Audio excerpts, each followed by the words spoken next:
Good morning. Magsa 6 o'clock na. Wala pa ring araw.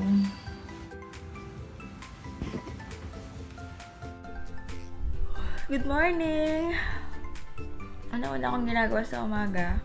Magilamos muna ako, tapos magtutubrush ako saglit.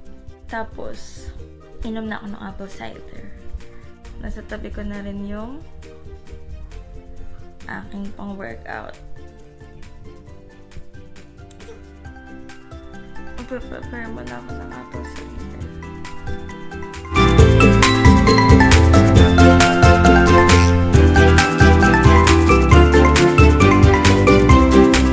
Ganun ko lang siya hinahanda.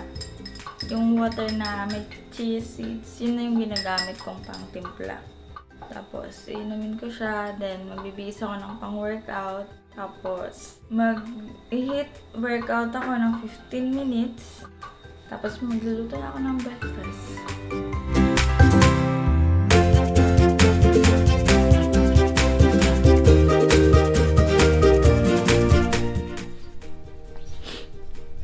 Ayan. Sa gabi, hinahanda ko na yung pang-workout ko. Ilalagay ko na sa tabi ng higaan ko. Ayan. Nasa tabi ko na siya para ma-motivate ako mag-workout kinabukasan.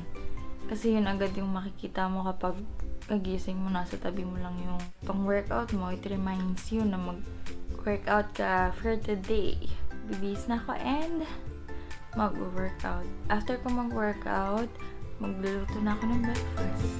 Kick.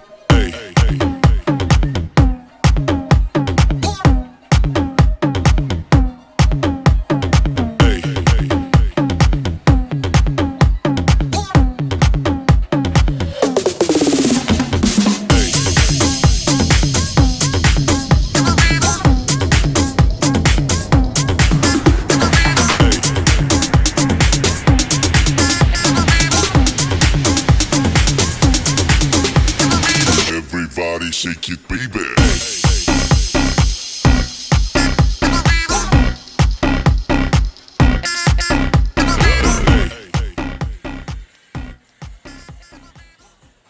Katatapos ko lang mag-workout, so nag-init na ako ng aking pang-coffee.